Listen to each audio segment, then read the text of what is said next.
Welcome to this week's edition of Black Authors Matter TV, where we interview the latest movers and shakers in the African American literary community.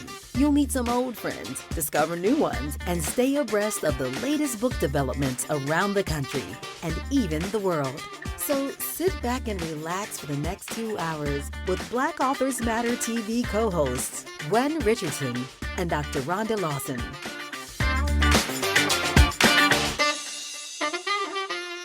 Good evening and welcome to the last Black Authors Matter TV episode for 2025. I'm Gwen Richardson, your host for tonight, and my co-host, Dr. Rhonda Lawson, will be logging on momentarily. Before we bring on our first guest, and we have another amazing lineup like we do every week, I do want to let people know that we've been posting photos from this year's National Black Book Festival for the past 6 or 7 weeks. And we had over 700 photos to go through. We've tried to give every author at a table their moment in the sun. And we're still posting and going through photos. So I think we're about 75% done with the posting, but they're on our Facebook page as well as our Instagram page. And if you want to get an idea of what the atmosphere and what it was like and the different authors that attended, then visit our Facebook page and our Instagram page to see that. Also, the National Black Book Festival for 2026, registration for authors is open. We decided to open a little bit early this year on December 15th, which was yesterday, and we've already had registration. So the early bird is the best time to sign up, and if you are planning to attend, it's better to get in early rather than late. So I'm awaiting our first guest to log on. He had logged on and then he logged off, and this could be him now. It doesn't have a name, but we'll see. It says iPhone 849. So we'll find out. Let's see. Our first guest is Dr. Kevin Brown, and he has a book about focusing on boys and men. So I was wondering if that was you because it just says iPhone 849. And so I wasn't for sure about that. So if you can unmute so we can hear your voice, and welcome to Black Authors Matter TV. Thank you so much. Yes, I am iPhone 849. It's a pleasure to be here. I'm so sorry about that. I didn't realize that. Yeah, when you switch devices, sometimes not all the information switches along with you. So you're on to talk about your book, your book, and it just recently came out. Yes. In September. Yes. And it's called The Shadows of Power. So do you have a copy of your book with you handy? I do have one copy of my book paperback right here as well as hardback. But yes, I do. Shadows of Power. One gender rose, one lost its way, a zero-sum reckoning for us all. So just in the topic alone, shadows of power. In other words, men were once in power and those things have unraveled or unraveling.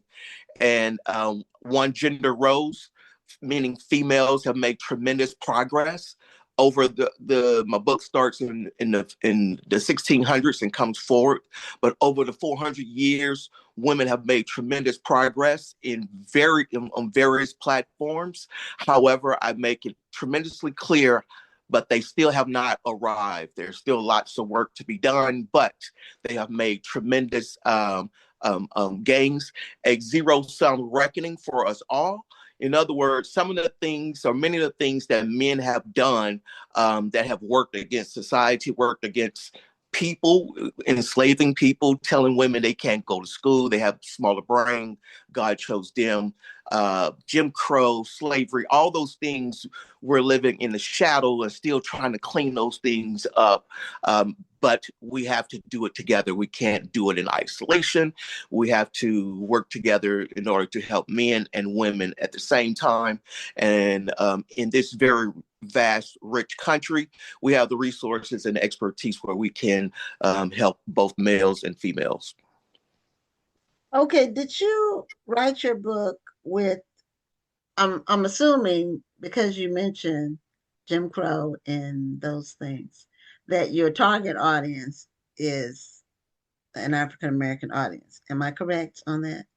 Well, my audience is for everybody. It's just that within my book, whenever I look at men, my focus is on men and the hidden crisis that men are facing in the modern era. But whenever we look at all men, we do know that Black and brown men concerns are magnified, right? As relates to college enrollment, incarceration, fatherhood, trauma, and so forth. Okay, so yes. When you say for everybody, a lot of times books are niche in terms of the target audience because not everybody's going to be interested in a particular topic, and not everybody feels like the topic is related to them. Yes. So tell us a little bit about why you decided to tackle this topic. It's kind of like the battle of the sexes, but you're saying it shouldn't be a battle, but no, it shouldn't be a battle. Okay. As a result of it being a battle and men saying that God chose men, we find ourselves in this situation, especially men. Out of every 100 suicide, 85 are men. Out of every 100 people that are in prison, 93 are men.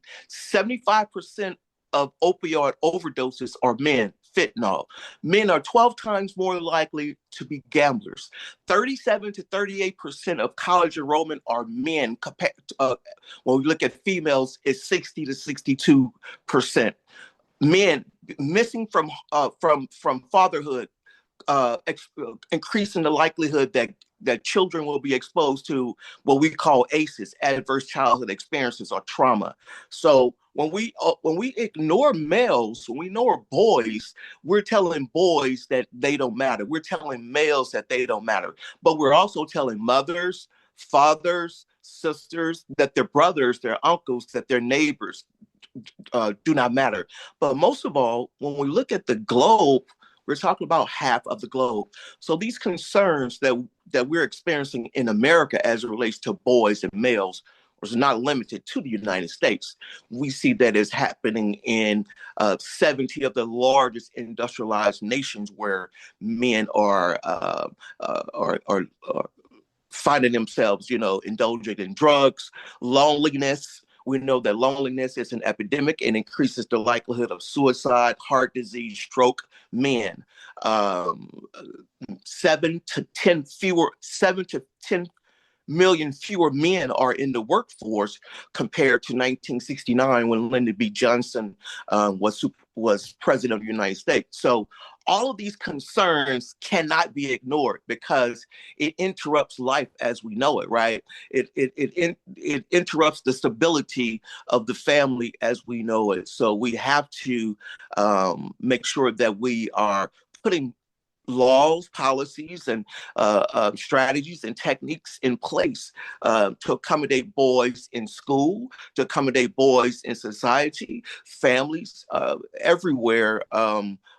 Boys seem to be having concerns, boys and males. So this was the motivation as a sociologist in the study of society. Well, you start to see these things that men are absent from work, men are committing suicide, men are incarcerated. So as a social scientist, you try to figure out why, what is the contributing factor? So those were those variables, those social ills, those major concerns that men are suffering has been my motivation.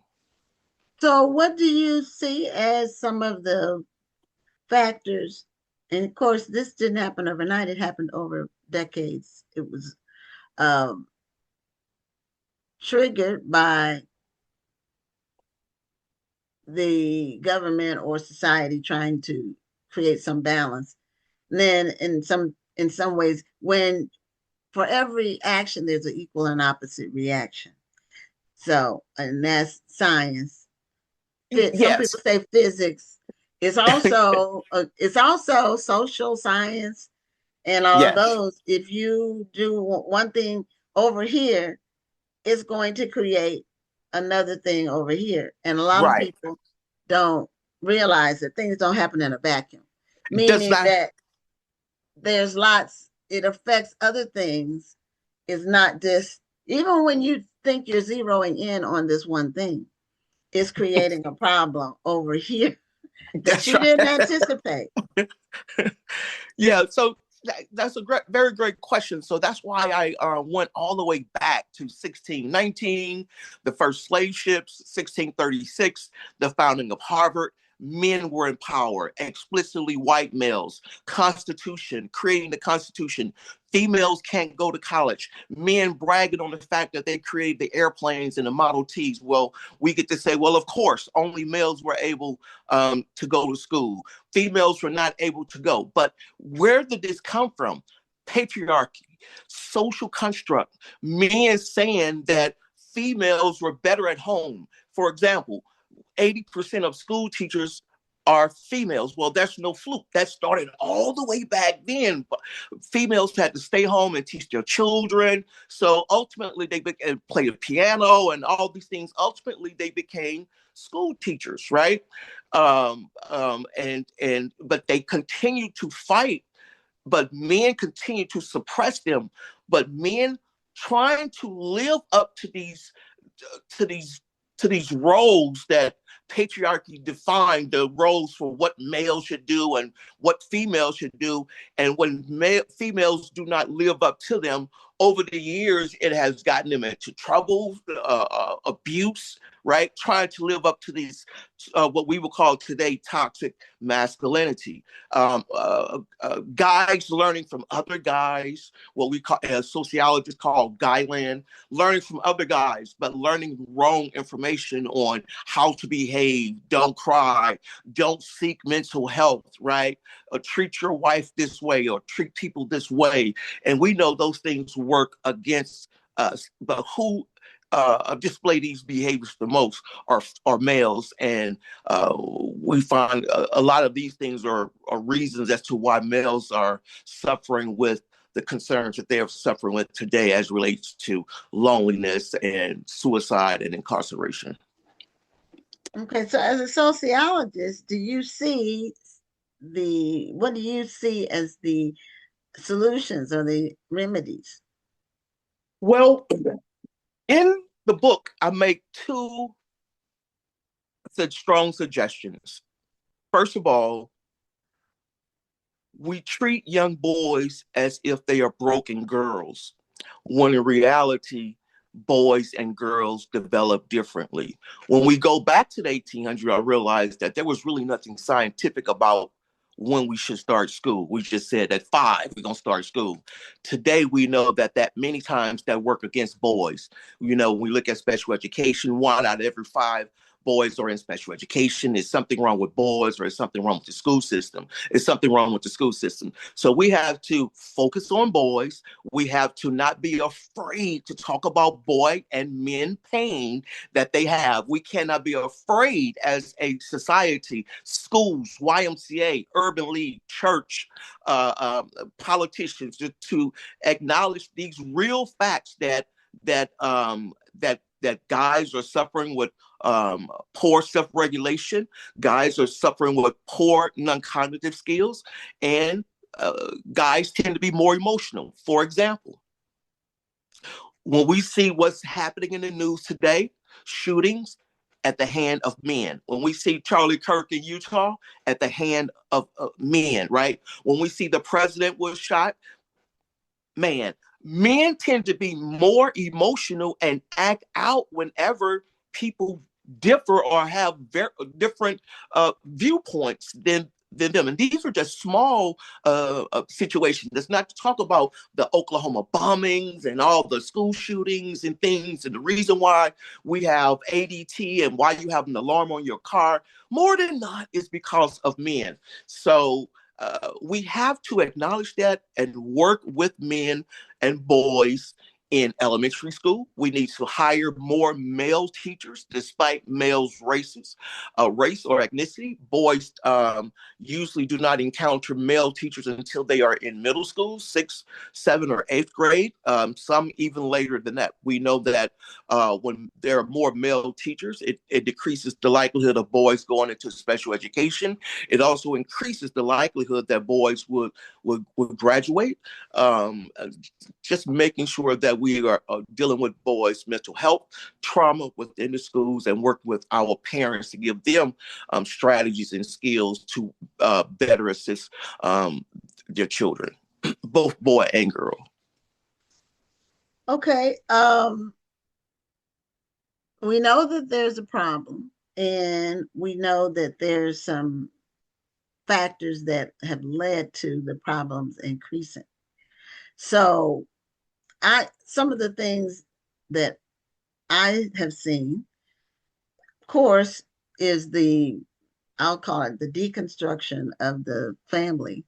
Yes. Has really adversely affected both boys and girls, because it's really about balance. And normally a girl's first male love is her father. And I don't mean romantic love, I'm talking I understand. about a relationship, a non-sexual relationship is her Yes, ma'am. father. So if she doesn't get that, she's going to be looking for love in all the wrong places. That's a saying, but it's true. And with boys, the same is true in that their example of what a man is supposed to be, is their father. If the father is not there, then they look for it in the streets or wherever. It's not really in the school. Now, I've also, just from hearing anecdotally, and I know it's true, Yes, ma'am. the school system is not really designed to embrace Black boys in particular.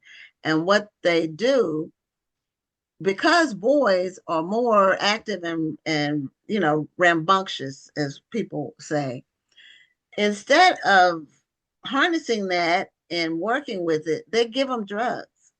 Yes, ma'am. So yeah, that's exactly my point. First of all, we have to say that 80 to 85% of the faculty and staff are females, right? Yes. Mm-hmm. Boys tend to be treated like broken girls. Boys Mm-hmm. develop later than girls. If our tulips up here in the Chicago area, if the tulips do not blossom in December, we're not upset. But if they do not come up in March, there's a concern, right? Because that's when it's time. Well, boys tend to blossom in March, right? I have made the case, or many other social scientists, as a result of that, to help diminish boys being in special education, that boys should start school around 6 or 7 to be on par with a 5-year-old girl. Not because he's broken, that's just the way we are designed, or our DNA, or our makeup. He eventually catches up, right? I have made the case that we have to explicitly have curriculums that acknowledge boys and work with boys and not run from it. It's difficult to focus on boys because men have been in power since the very beginning, but now men are suffering, but yet we don't want to acknowledge it because men have done so many things that have been horrific over the years. But now we have to, we can't turn our backs on them. We need them, right? They still have a purpose, as you stated. For girls, you're absolutely correct. I acknowledge that in my book. For boys, you're absolutely correct, right? What it means. But we have to redefine what it means. For, redefining masculinity, immature masculinity versus mature masculinity. Mature masculinity, you're a contributing factor in the family. You're part of the family. You're going to the basketball games. You're contributing with your daughter. You're there at home. You're part of the family and doing things for the better, to better the family. I view that as mature masculinity. Immature masculinity is the opposite of that. I choose those words over toxic masculinity because it tends to turn men off. But I know exactly what it means. But we cannot walk away, or I cannot walk away without explicitly stating over and over that men are suffering in multiple areas, in education, in mental health, fatherhood, incarceration, and we have to not continue to ignore them, but to put supports in place as we did for females over the years, and it absolutely worked, right? Because of the major advances that females are making. I wanted to welcome my co-host to the show. Since you hadn't had a chance to meet her, Dr. Rhonda is on the show, and Hi. This is another Dr. Kevin Yes. Brown. Yes. So now I hear what you're saying. Yes. About and women, all women know that men mature slower than women do. Progressive Insurance knows it. State Farm knows it, right? Because the insurance doesn't go down until he reaches 25 or 26 because of those poor self-regulation skills. I'm more likely to speed. I'm more likely to get in an accident. More likely to get in an accident. I'm more likely to lose control. I'm more likely to do donuts in the middle of the street, and and yes, do dumb stuff. But I would say, this is just my opinion, and I've thought a lot about this over the years because I've seen the changes. I think that because boys mature slower, they need to go to school early because they need they need guidance at a younger age so that as they mature, they're getting guidance. If you can't wait till somebody's 6 or 7 to try to, and what are they going to be doing between 0 and 6 or 7? What are they going to be doing? They need to be in school at 4. This is my opinion. I don't have sons. I have stepsons that I helped raise when they were 10 and 12. My husband got married. Boys need more hands-on, definitely male hands-on. Yes, ma'am. And they need more guidance, and they don't need drugs. They need to stop giving our boys Ritalin and these other drugs to kill their energy. Boys are supposed to be feisty. I had two brothers, and they wrestled all the time. But it was like play wrestling because they're active. But what happens when you? But do we need to put boys in school earlier, or do we need to get involved with them earlier? Like maybe mentoring them earlier. Or getting men outside of the family involved with them earlier, because uncles, dads, those are great role models, but sometimes for instance, Phi Beta Sigma has a wonderful Sigma Beta program, where these men get involved with young men at early ages, and many times these men who are outside of the home, who these young boys can look at as big brothers, many times they have a bigger influence on these kids because they're not the dad. They're more like a big brother. The Kappas also, I believe, have a program where they mentor young men. And many times them getting involved with these kids at an early age can be a big influence. So maybe getting these kids involved in these programs at younger ages can actually help them to mature a lot faster. So maybe not putting them in school, but putting them into programs where they're having fun and learning and maturing all at the same time, where it doesn't feel as structured. Maybe that could be an answer. Well, that is an answer, and I there's a workbook in the book, right, in the back of the book that points this out, right, to have those things in place, that structure, right. That's exactly what we want, but that is different. Those are non-cognitive skills. Those are soft skills, right. Those are absolutely imperative in order to do school well. But boys tend to suffer with multiple step tasks at 5 years of age compared to females. Go upstairs and do these 4 things. The research shows over and over, she's more likely to do all 4. He's more likely to come down with one and ask you, what is it that you said again? And run back up. He's not broken. It's just that when our brain developed at a later age. That's exactly what I mean about treating boys as broken females, right? We have the overrepresentation of boys in special education, especially African-American boys in special education. And we have to continue, I have to continue to say, but who's making the referral to special education? Right, it's a female teacher, and a lot of the female teachers are not Black. I was just about to say that not only is it a female teacher, but it's a female white teacher.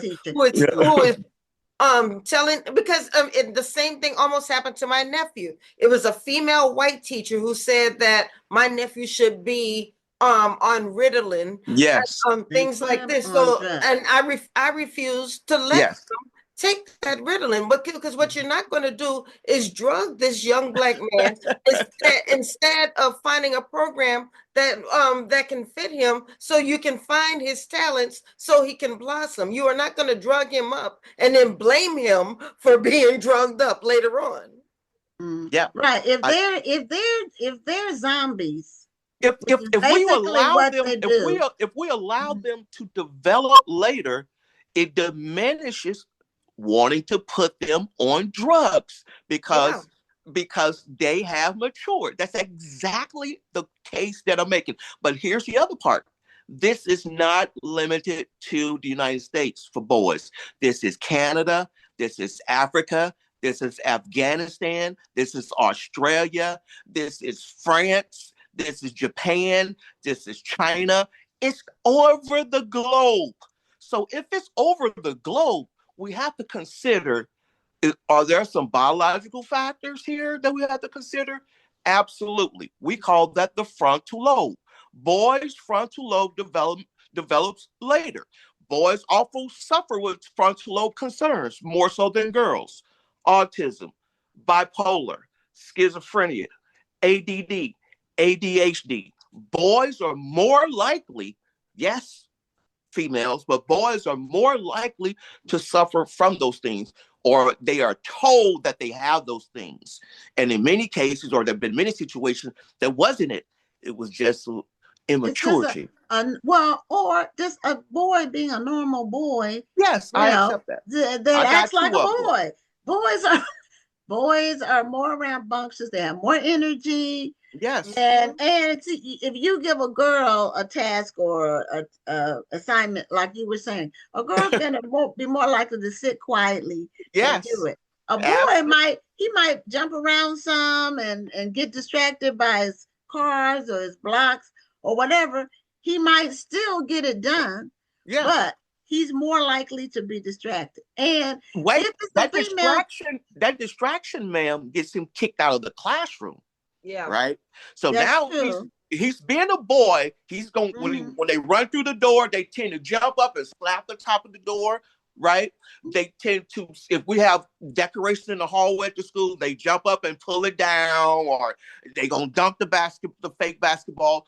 Just boy stuff. And that's exactly my point. When there are more male teachers, despite their race, are more likely to absorb that behavior because they know boys going. When I was in school, boys will be boys. Yes, we had knee pads. What were those jeans? Tuscan jeans. You had knee pads, right? That came in your jeans that we got from Sears because, right, boys going to be on their knees. So, but yes, but I will continue to say that we have to focus on males and boys to get them back into schools, and whether it's trades, or 2-year or 4-year school, opposed to many mothers are saying that they can't get their boys out of the basements. They're vaping in the basement. They are doing a lot of searching on pornography. Just dealing with anxiety and depression and no desire to be part of society. Well, that's where dads come in because Yes. that dads are necessary. We've Yes. talked about that. Like it's like we threw dads away for a while, and Yes, then we ma'am. realized no, they're We can't necessary. do that. We Right. can't do that. Yeah. So anyway, we're at the end of our time, Dr. Brown. Oh, we just got I started. know we just got started. I just joined you. Come on. Show us a copy of your book, Shadows of Power, and also let people know how they can get their copy. And I did put your link tree in the chat. Yes, Shadows of Power. You can purchase it off of Amazon, Barnes and Nobles, Goodreads. It's all over the internet, Instagram. Um, um, Pick up your book today. It's an interesting book, and it gives you a different insight as to why males are suffering the way they are suffering in the modern era. Okay, well, thank you so much for being a guest on the show. Happy holidays and Thank you. Merry Christmas, Happy New Year, Happy Kwanzaa, all of them. Okay, have a great night. Thank you. Okay. Bye-bye. Happy holidays. Same to you. Happy Bye-bye. holidays. Yeah, before we bring on the next guest, I was telling them this is our last show of 2025. Can you believe how fast the year went? It's just it did go fast. This has been a crazy year. So much has happened. It has. But we continue to go forth promoting Black books, Black bookstores, Black book clubs, and just Black everything, authors. and Black authors, everything literary. We continue to promote, and we will continue in 2026. So I believe this is our next guest. It's no name. I know what is going on with our guests. I know. I don't know. I don't like it. I don't like it one bit. Because we don't know who it is. It's Motorola something. It's a Motorola phone. That's all we know. So let's see who comes on screen. And our next guest is a mother-daughter co-author. Okay, so I assume that is the mother-daughter team. Okay, of Jennifer, and is it Zariah? Yes, Zariah.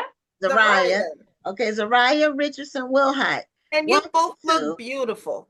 You do, and she has her little crown, and showing that she's a princess. And thank you for being a guest on Black Authors Matter TV. Thank you for having us. We're excited.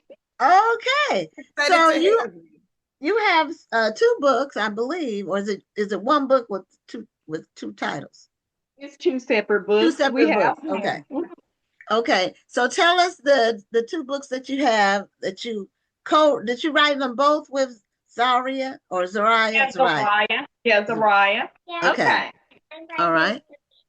Hi, Zariah. Hi. We call it Shine Bright Little Princess. Shine Bright Little Princess is this one right here. Okay. And we have one for the boys because a lot of people requested it. Shine Bright Little Prince. Yeah. Okay. Love it. And this is the back. Okay. Yeah. Now, Zariah, how old are you? I'm 8. You're 8. And what grade are you in? 3rd. Yeah. The 3rd grade. And what is your favorite subject in school? Well, English. Okay. And so and did I you create the story? Huh? Did you create this story yourself? It's a coloring book, and I helped with it. I'm co-author. Okay. With it, she's the co-author. Okay, co-author. I love that. I do too. She knew exactly what to say, and she said it clearly. Yeah. Okay, so I need to know. Okay, so who came up with the concept? Whose idea was it to write the story? It was my idea, and back in 2025, let's say around in March, I asked my daughter, would you like to be a part of it? Because tell them what you used to do, baby, and show them the book that you made. Yeah, because that's some paper and glue. She made books out of construction paper and glue. So I said, baby, would you like to work with mommy? Because I've been an author since 2015. Okay. So she said yes. Okay, so that's how it started. And now she helped with the designs and stuff like that in the book. She helped tell me what she wanted. And we're going to open it up, if that's okay, to show a little bit of what's going on inside. Okay. Okay. You want to hold it up and show? So is this a coloring book or a book? It's a coloring book. Okay. Does it have words in it? Like, is it a story as well, or is it just for coloring? Verses. This is a Christian coloring book. Like right here, it says, I'm fearfully and wonderfully made. Psalms 139, verse 14. So it has like word searches in it, word scrambles and stuff like that. Princess word builders. Okay. This is just a lot of cute things to keep the children engaged. Okay. Just showing y'all some of that. Yes. Okay. And that's from the girls and the boys. Here's some little pictures here.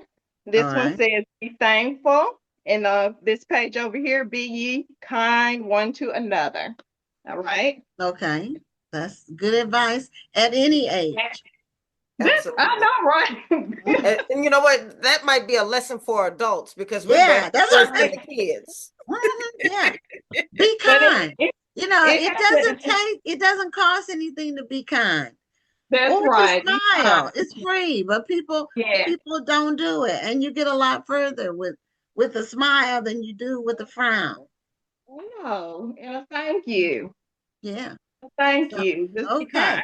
Okay.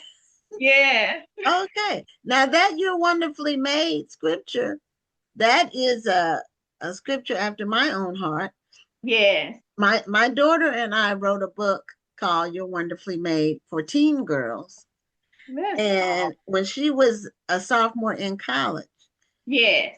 She's married and expectant mother now.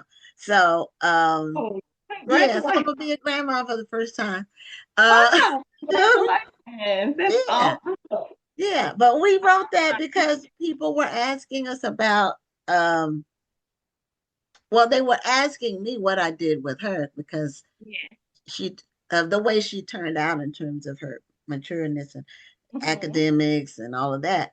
And so we decided to write the book together, and it got nominated for an NAACP Image Award. So I'm saying that to say a lot of mother-daughter projects can really develop into something really great and beneficial for your daughter and for the mother.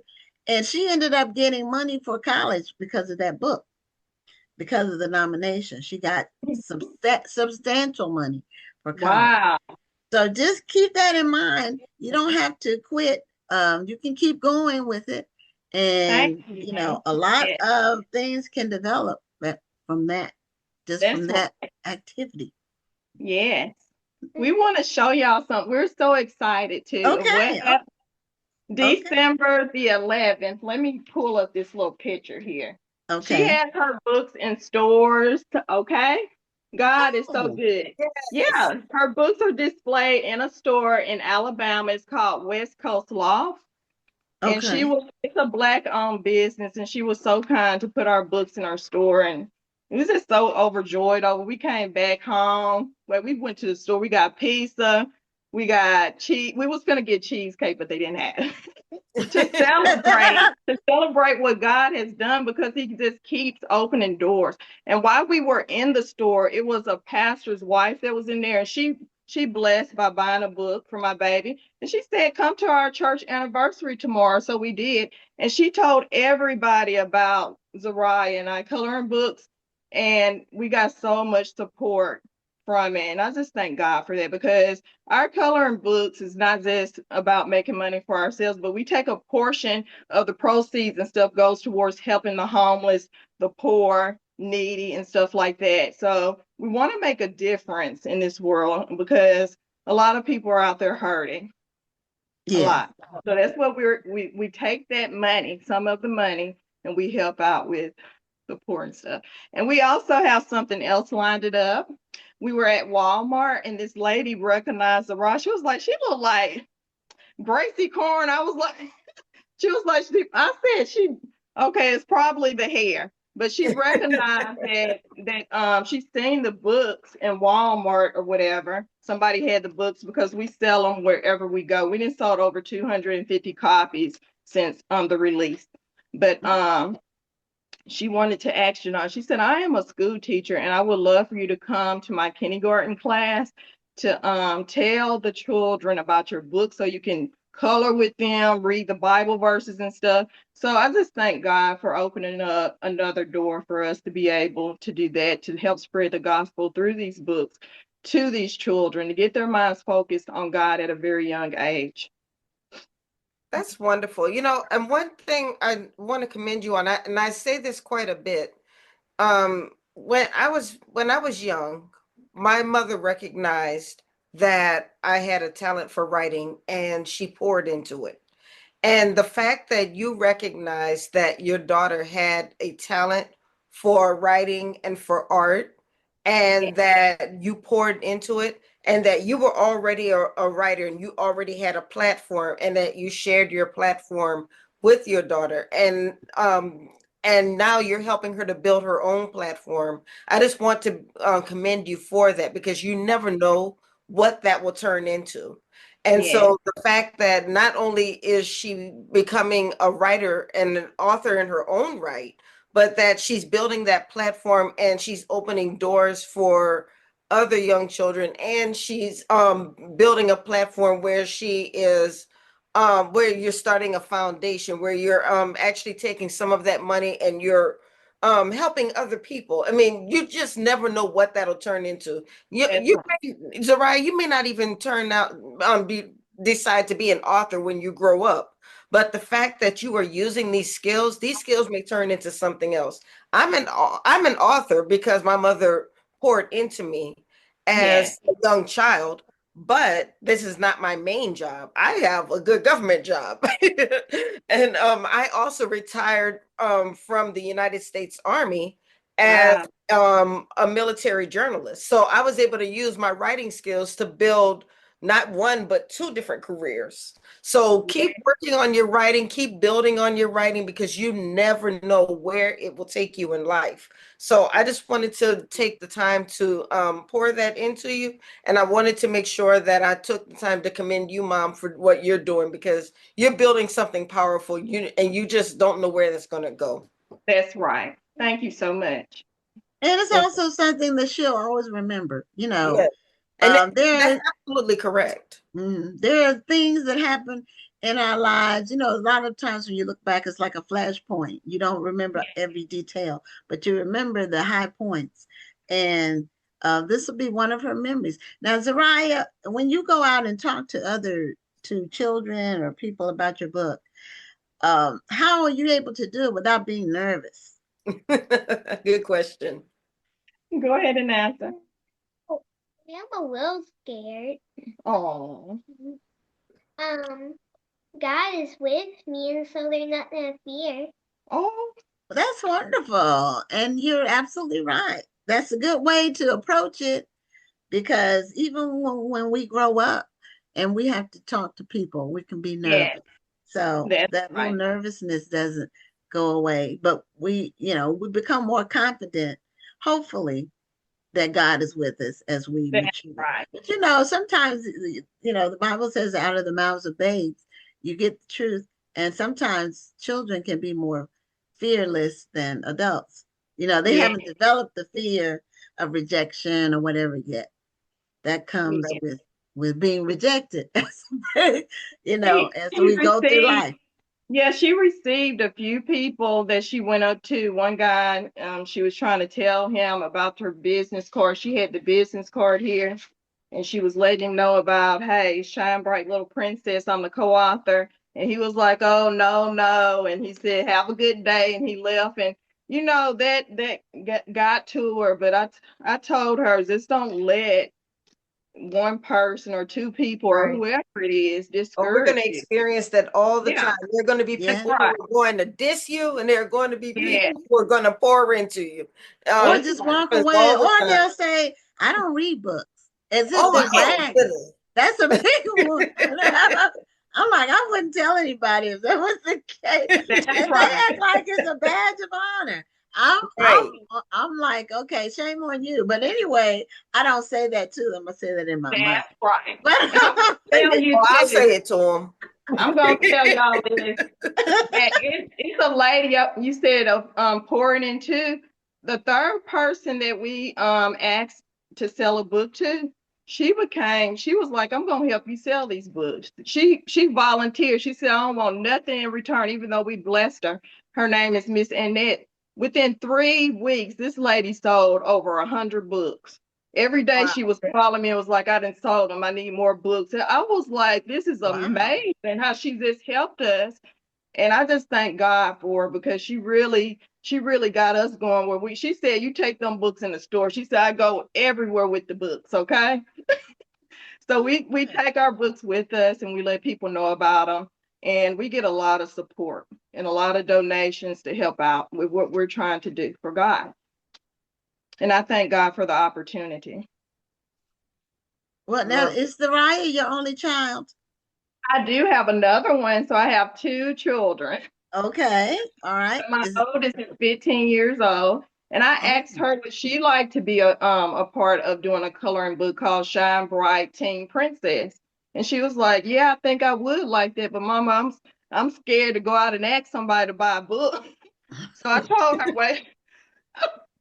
I said, that's okay. We just have to work on that. You know, you might have a little nervousness at first, but once you continue to do it, it's nothing to be nervous about. I mean, it's about spreading the gospel, okay, of God. You're helping little children to develop a relationship with the Lord with these scriptures and stuff like that. Even in our book, we have a section that says draw for God, that they can draw God a picture and stuff like that they can do and engage. It's have prayer time up in these books too and stuff like that.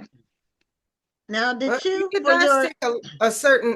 does take a certain level of bravery to get out there and offer a piece of yourself to people. That's right. I do understand, and it is something that you have to prepare yourself for, because it does kind of feel like a rejection when people don't want to buy your book. But you do have, it's something that you have to work through. And you have to get over it, and you just have to realize that your book's not going to be for everybody. So I do hope your 15-year-old is able to overcome that. That's right. Because it's a she, right? She. Mm-hmm. It's a daughter. Yes. Right. So she has something to offer the world, and I hope that she realizes that. That's right. And it really isn't personal. It feels personal when someone says, I don't want to read it. But it's not personal in that if they don't read books, they don't want to read anybody's books. So it's not personal in that they're rejecting you. It's that at this point, it's just not something they're interested in. It's like if somebody offers me peppermint bark, those chocolate peppermint bark things. I hate peppermint, and I don't really like chocolate that much. So when somebody offers it to me, it's not that I don't want it from them. It's just I don't like that. Yes, that's right. So anyway, that's one of the things. You know, a lot of people make the bark. Some people make it at home, but I don't like peppermint. I never liked it as a kid. I didn't even like the peppermint. What is wrong with you? I don't know. Some things I don't like licorice, and I don't like. What's wrong with you? I don't know. I just don't like those things. I'm just messing with you, Gwen. I know you are, and I'm just messing with you back. I just don't like those. They're too hot. I didn't like the hot. What were those candies that used to be called? Red Hot. The Red Hot tamales or something that came in a box. Gwen. Huh? I didn't like those either. What do you like? Oh, I love hard candy. Jolly Ranchers. I like Jolly Ranchers right now. Okay. I like Jolly Ranchers. I'll give you that. Okay. All right. Anyway, that's off topic, but Zariah, have you ever had a chance to take the books to school? Or Zariah? Yeah, Zariah. Zariah. I have Let to her. remember that. Have you She's had home. Tell her you're homeschooled. Yeah, I'm homeschooled. Oh, you're homeschooled. Okay. So have you ever been to school with a public school or a private school? No. Have you always been homeschooled? Okay. Well, that's, you get one-on-one teaching. Yeah. And no distractions. And that's becoming more popular. It is. And I've I realized understand that it. homeschool kids, they're really smart. I mean, They are.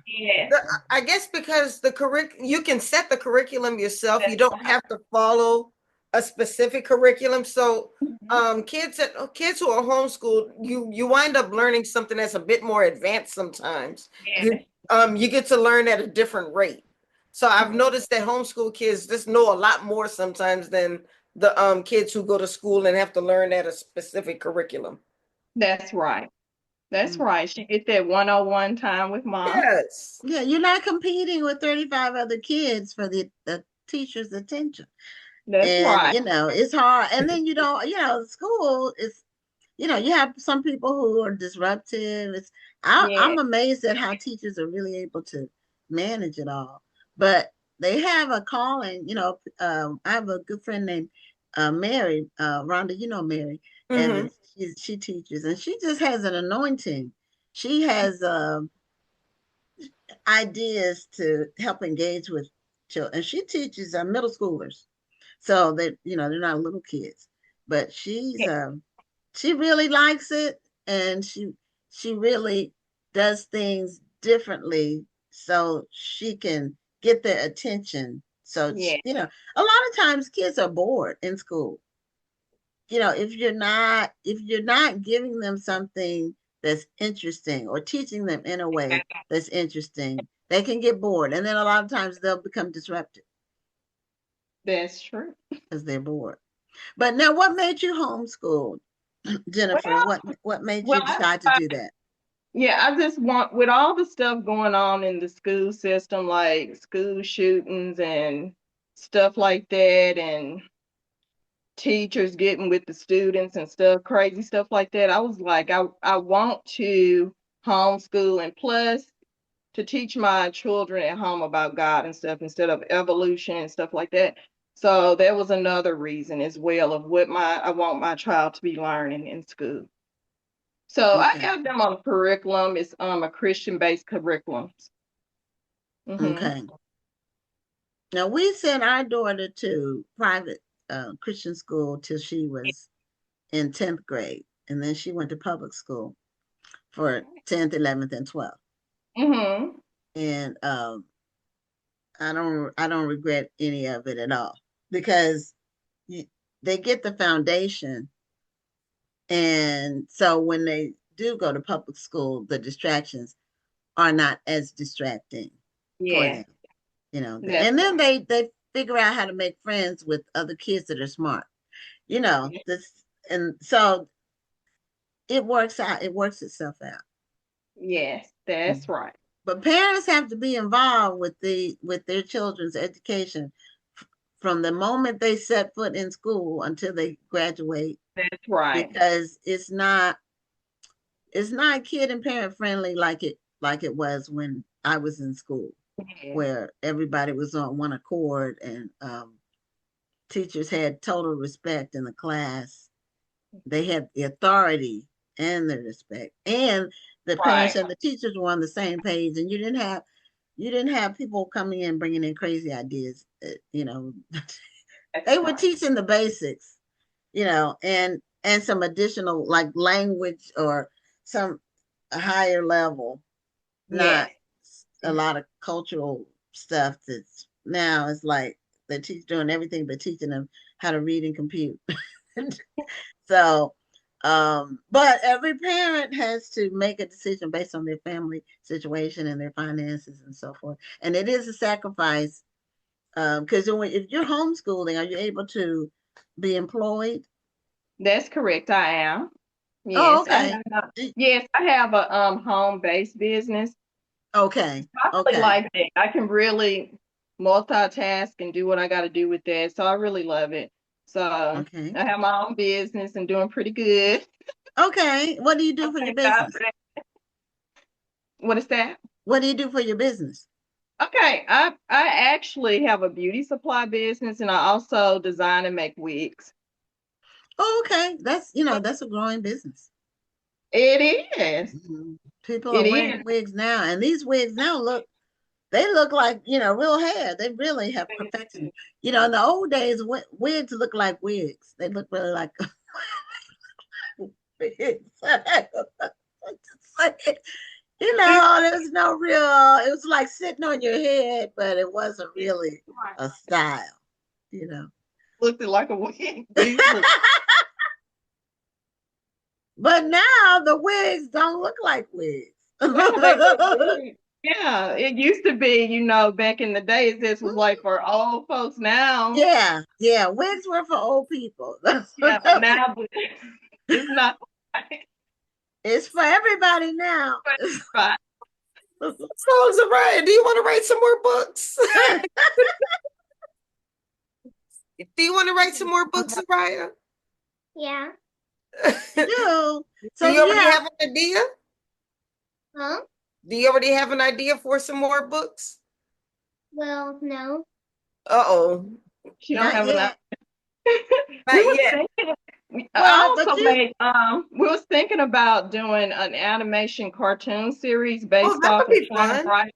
Yeah, because I already make cartoons on YouTube. It's called African Grace Animation. So I said if we could do something, me and her, where we can have the animations and stuff that's based off of the books and stuff, I think that'd be really nice as well, the characters and stuff. Yeah. And she said that she wanted me to make this character look like her. Right. I can see it. I can see it. You can do the voice. You can do the voice in the animation. Yes, she can do the voice. She knows how to animate as well as my daughter, the 15-year-old. She's an animator. She uses a program called Blender, and she makes cartoons. She already got a bunch of them out, and her channel is called Janai's Faith Animations. Oh, you could have a family full of talented people. Yeah, they do a lot. Spread their wings and fly. Yeah, tell them what else you like to do. Tell them some hobbies you like to do. I like to crochet. I like to ride my bike. And, I like to do other stuff. You like reading the Bible? I like reading the Bible. Tell them your favorite Bible verse then. I'm putting her on the spot. Okay. I'm sorry, baby. What? What's your favorite Bible verse? For God so loved the world that he gave his only forgotten son. Oh. Amen. And you also like Psalms 23, you know it? The Lord is my shepherd. The Lord is my shepherd. Say it in Spanish. We got to go ahead and Jehová es mi pastor, nada me faltará.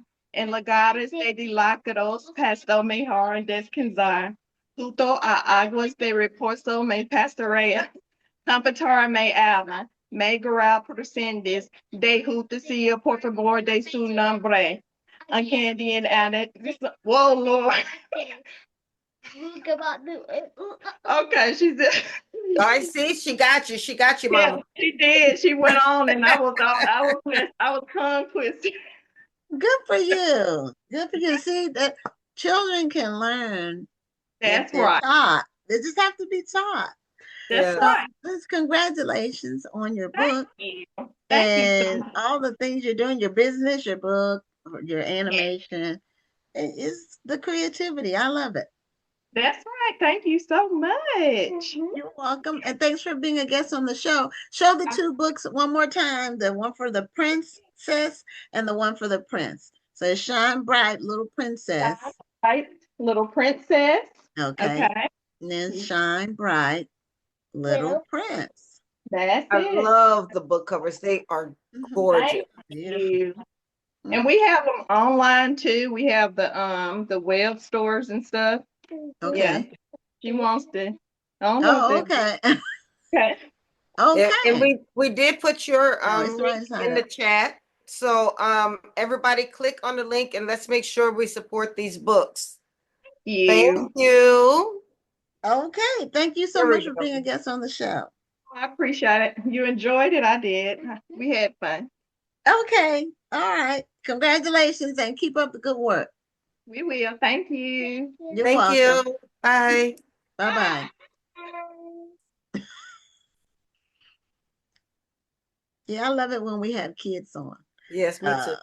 Yeah. They're they have their whole lives ahead of them.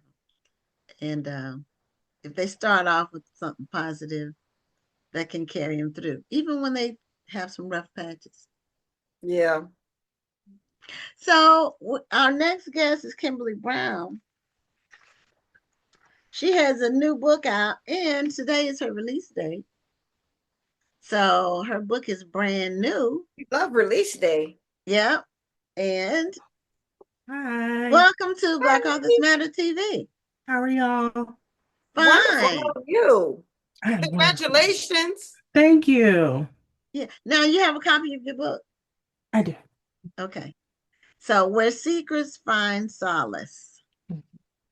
Okay. So I was checking out some of your work. You have a lot of books. I do.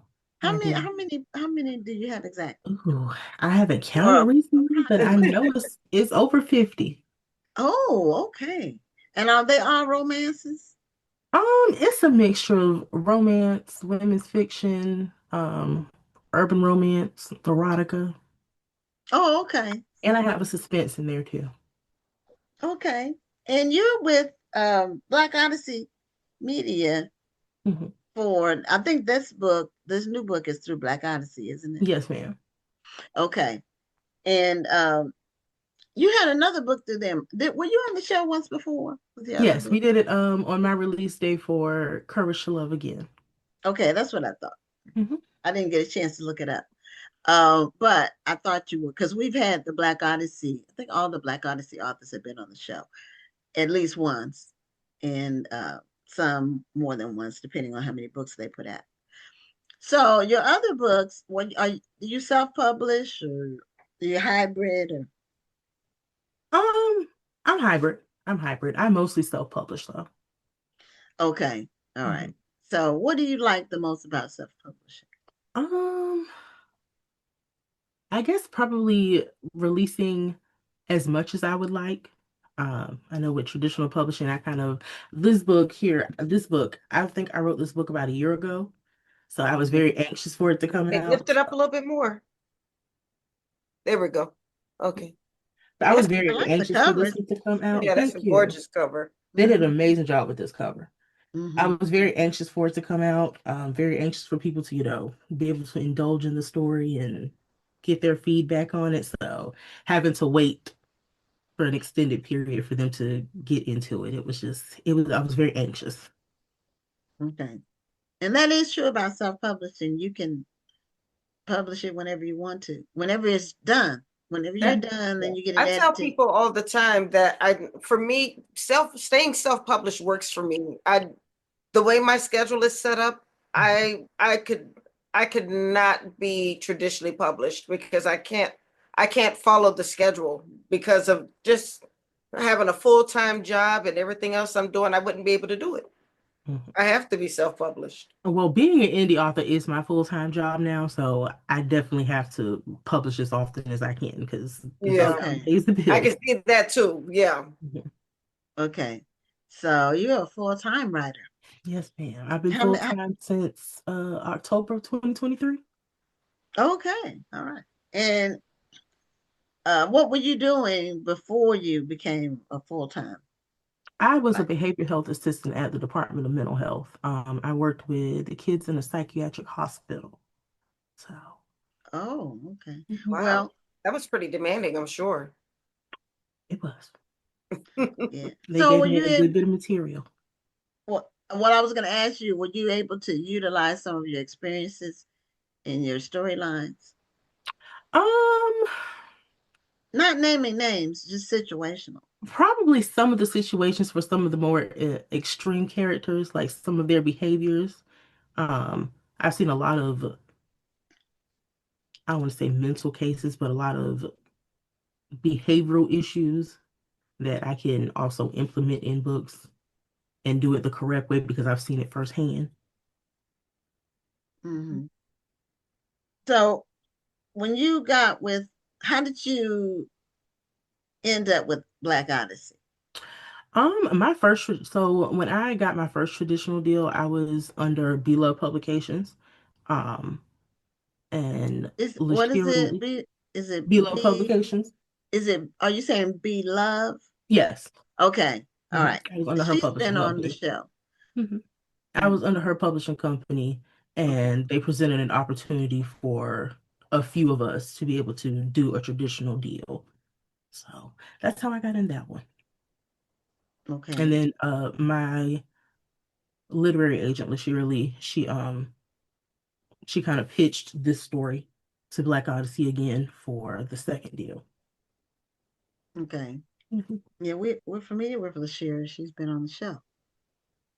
And whenever she signs somebody, she posts it on her social media page.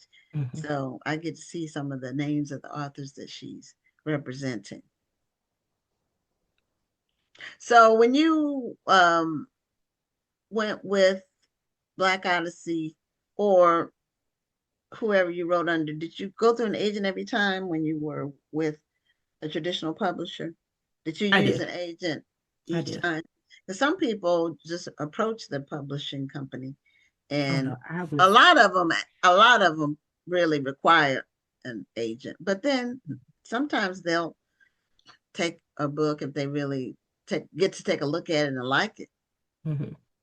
I was very new to traditional publishing. It was a lot of things that I didn't know or didn't understand. So it was a learning experience for me, and I was very grateful that I had the first go around and Lashira. So they kind of prepared me.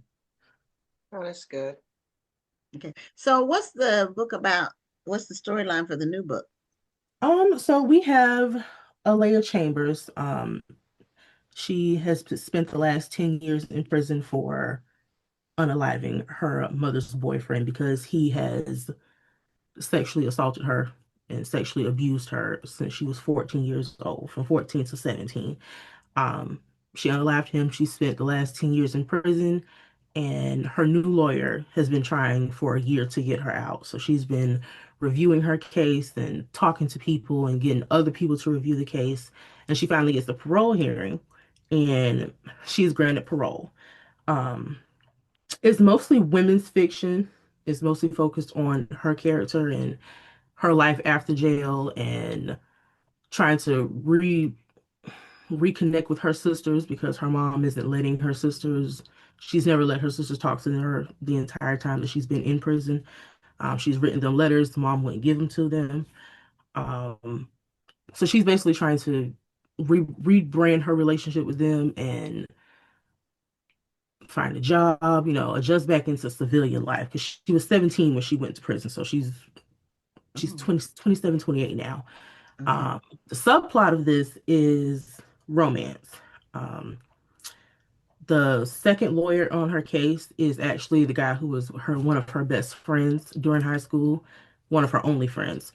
So he hadn't spoken to her the whole time that she's been in prison, and he's on her case with her new lawyer trying to get the case overturned. And they just kind of reconnect and rekindle their friendship. She's very hesitant at first because she of course she has some trust issues, but their love story kind of blossoms over time in the book. Okay, now the social book club, and Rhonda, you know the name of the person over the social book club because I think you've communicated with them before. But they said happy release day. Thank you. And is the book a standalone? It is a standalone. Okay. And then she wanted to know if it was a paperback, Kindle, or is it available in paperback, Kindle, or Audible? All three. Okay. All right. So this character is about basically her. Well, how much of the book do you is the book about her after getting out of prison? Do you do the other part as like a backstory? Do you do flashbacks? how do you or do you start with her going to prison and then but still most of the story is about her being out? So the prologue is what actually happened the night that she unalived him, what led to her unaliving him. And Okay. we get a flashback in there of how it started. And we get flashbacks throughout the book from both her POV and her love interest POV because he's seen a couple of things that happened in her household. So we get flashbacks from both of them about what happened. Okay. And so what was your inspiration for writing this one? Um, I feel like a lot of women can relate to her character in the sense of if you ever heard the phrase, what happens in this house stays in this house, Mm-hmm. where Mm-hmm. it's just so much trauma and things happening to people and it's not being taken seriously. It's like it's not being reported because it's a family member or, something like a close family friend. So I think I wanted to write a story for the women or the men, anybody who's ever been in a situation where they felt like they haven't been heard or they have been silenced for the sake of protecting somebody else when they were the ones who were the victim. Okay, now in the book, did the girl's mother or okay, don't give away any spoilers, but is the girl's mother aware of what's happening to her daughter? She tells her that she didn't know. Like she has tried to tell her mother what happened when she was younger, and her mother kind of brushed her off like this man does more for you than your own father does. You've never even met your father, and he doesn't want anything to do with you. So I don't want to hear you say anything else about this man Okay. in that sense. Okay. There Yeah, was and a that's lot of jealousy with her mom okay. that kind of led to her not believing her too. Okay. Well, and that's not uncommon. Not at That's all. not a new story. Um, it was another question. Oh, that was a social club. So,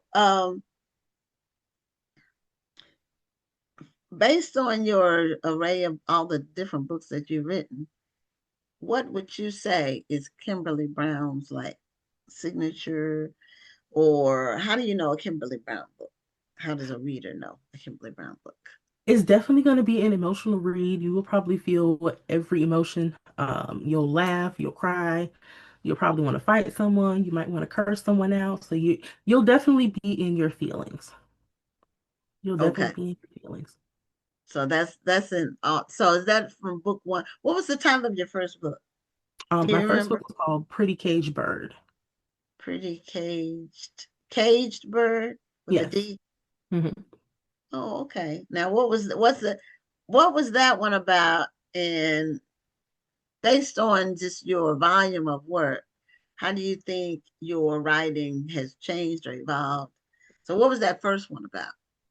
So the first one was about, okay, so it's kind of like the other side of the tracks. The FMC comes from a wealthy family, a very wealthy, prestigious family.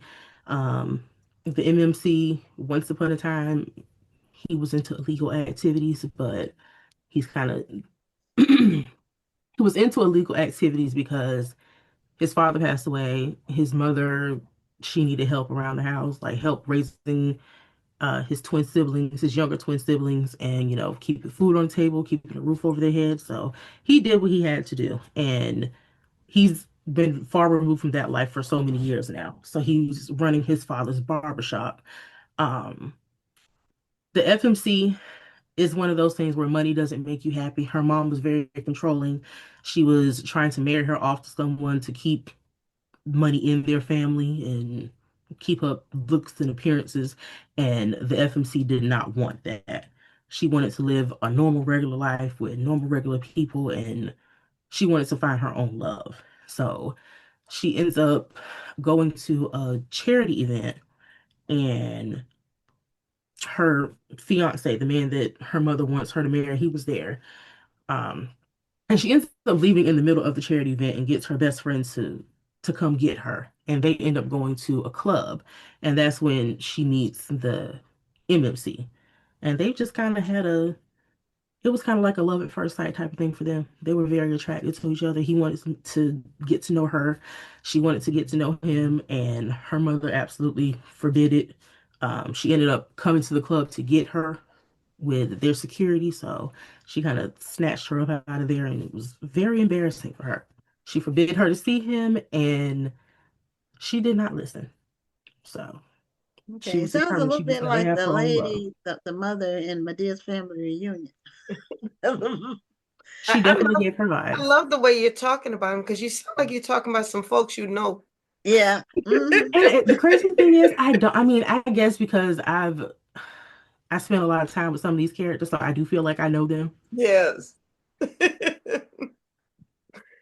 mean, if I weren't careful, and I know I had to step away for a second, if I didn't know what you were talking about, I'd be like, who you talking about, girl? Who these people? Honestly, when I write, it plays like a movie in my head. So when I talk about the characters, it might seem like I'm talking about someone who's real. That's the best way to do it. That's the best way to picture the whole story. I mean, it should feel like a movie in your head. It should. Developing those characters. That's when you and Rhonda and I are both writers, so that's when you can close your eyes and say, okay, what would this is how I develop dialogue. I say, okay, what would he say? And then, okay, how would she respond? And then, okay, how would he respond to her? And then I just go back and forth in my head with the dialogue. Because dialogue is really important in fiction. It can really make or break or make something interesting or boring, you know. I agree. I try to write in a way that not only where I can see it in my head as it's happening, but when readers are reading the story, they can kind of see it in their head too. Right. It can be a visual for the reader as well. Okay. Social Book Club said if you never read, I guess, a Kimberly Brown book, what book would she recommend for a new reader? So somebody picking up your book, one of your books for the first time. I have a couple. Your whole I have about 3 or 4 that I would recommend. Tethered Love, The Last Sad Love Song, Hold Me While You Wait, or Rhythms Blues. Those and why would you choose those books? I think because those hold some of my favorite characters that I've written, like characters that I would possibly do like cameos for in other books because I love them so much and I'm not completely ready to let them just rest. Like if anybody's ever read The Last Sad Love Song, the FMC is a baker. So she appeared in several of the other books because they're all centered in the same town. So they all go to her for either like wedding cakes or birthday cakes, any kind of baked good that you can possibly want, they all go to her for it. Okay. So if anybody's like not aware of the acronyms, FMC is a female main character. I'm sorry. Yeah. Because it threw me off at first, and I was like, okay. FMC is female main character. She said it so fast, I didn't even hear her say it until you said it, Gwen. It was fast, and I was like, okay, is this a name? And it's just like a nickname. I was trying to figure out where it was going, but then I'm sorry, it is the acronym. Okay, and some people are using those as I see them on like book groups. People are using them more and more. Avid readers, they assume everybody knows what they mean. Like I was on a page the other day. I think it's the Black Authors Association or the Black Girls Book Club. Anyway, it's one of the online groups. And somebody was saying they DNF a book and people were going back and forth about which books they DNF. And then somebody said, I don't mean to be, dumb, but what is DNF? So that did not finish. So, the acronyms come up. And Rhonda says she likes to finish a book she starts. And it's hard, but I try to get through it. I'm going through I'm not going to say that because y'all might figure out what book I'm talking about. But there's some books that I have struggled to get through. But I'm going to get through it. I'm struggling right now with one. See? I can't wait till it's over. I have like 50 pages left. I can't wait till I'm done. And the only reason I'm finishing it is because it's a book club book. And they said they wanted to know what I thought about it. And I hadn't started it. Because I got behind because of all the stuff I was doing. But I will DNF a book in a minute. Unless it's a book club book and I feel like I'm obligated. And if it's a book club book and it's really good, then that's great. But if it's one of those ones that's torturous, I don't like to be tortured when I read. I do it for fun. So I read for enjoyment.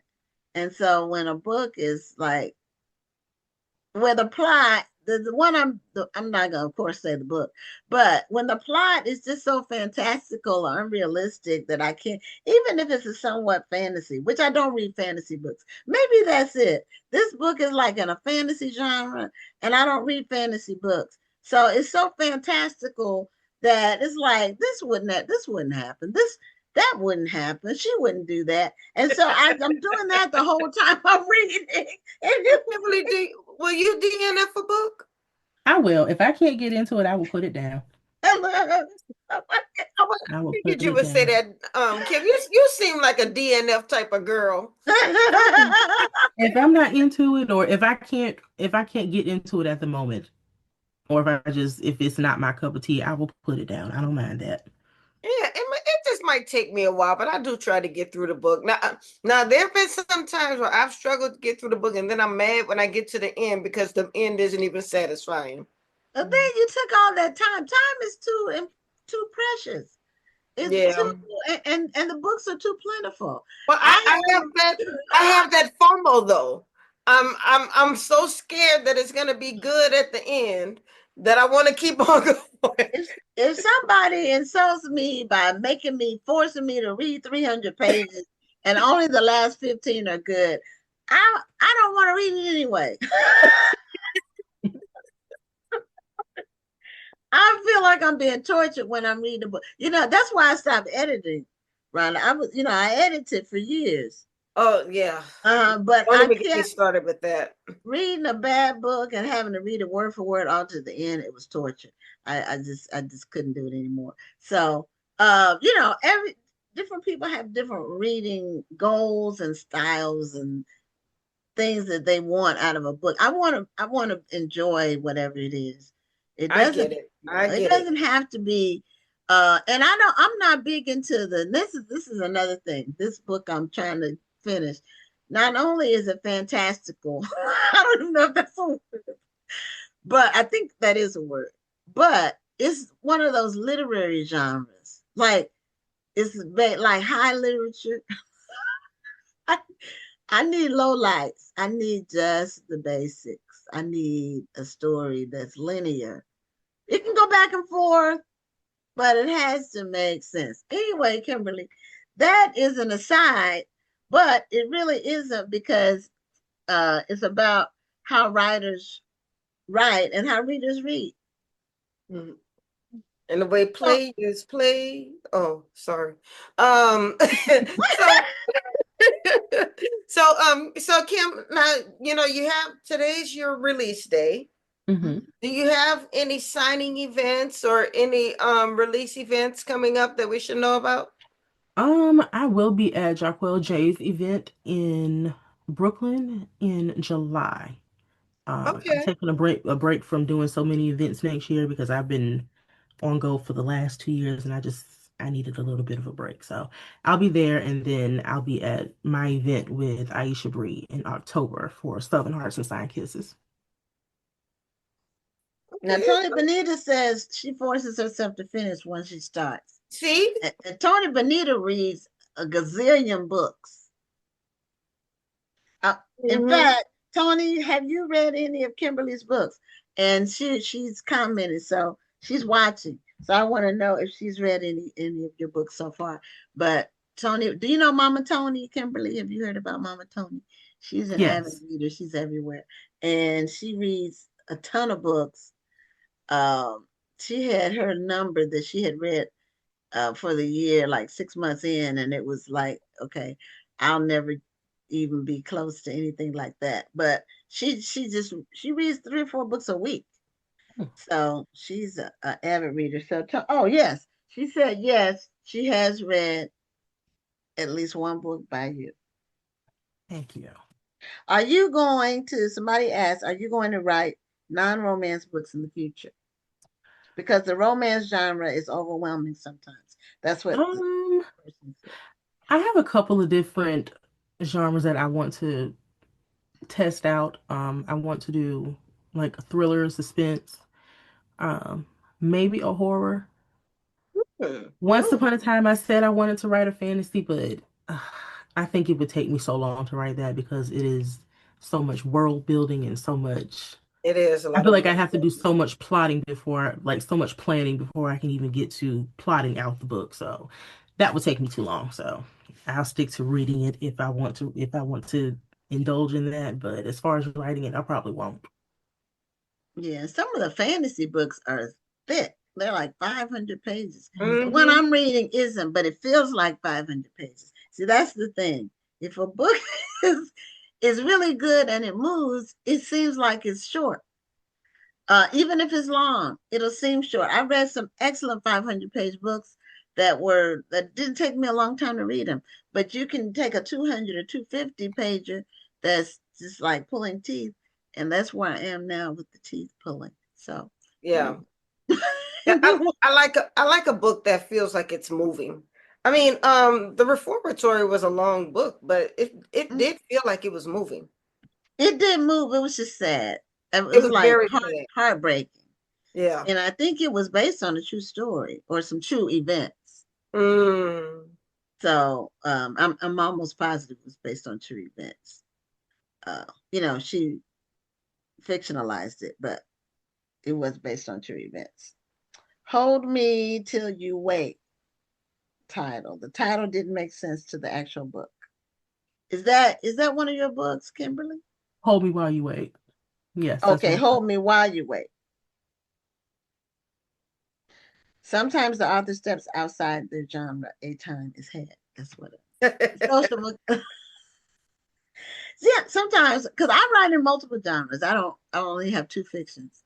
So, but it's I write whatever hits me. Yeah, and I'm getting ready. I decided to pull the trigger on one of my 3 books after Brenda Jackson announced her 155 that she's already got, and then she's got 5 more next year.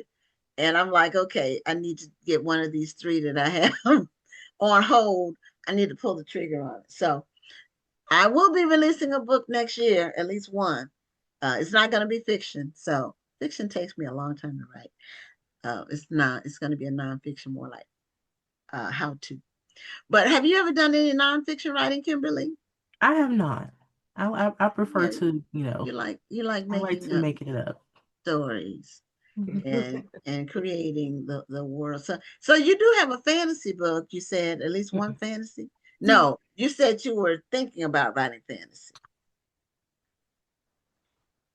Once upon a time, I thought about writing it, but then my friend, she's very heavy. She loves fantasy, and she's writing fantasy, and she went through everything that kind of went into building a fantasy book. And I'm like, yeah, that's gonna take too long for me.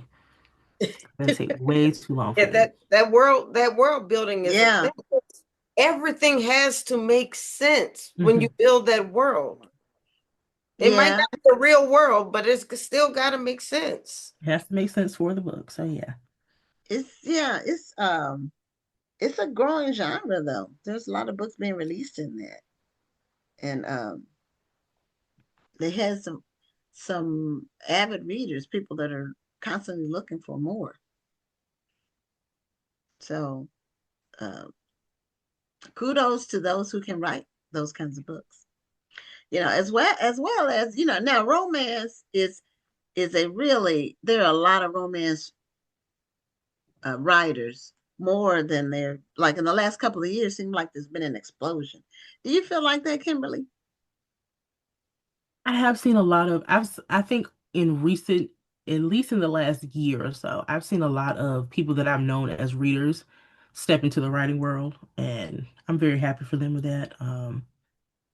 I feel like if that's always been a dream of yours, give it a go. It's enough room in here for all of us.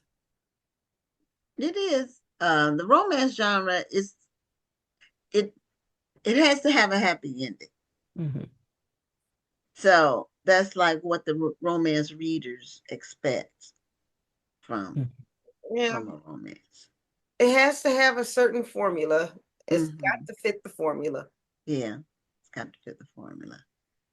So now when you do your romances, do you stay in that sort of that framework, or do you ever add any other elements to your romances? I can add a twist to turn here and there. I'm not a person that outlines, so I kind of just write off the top of my head. So the Okay. characters definitely drive the story.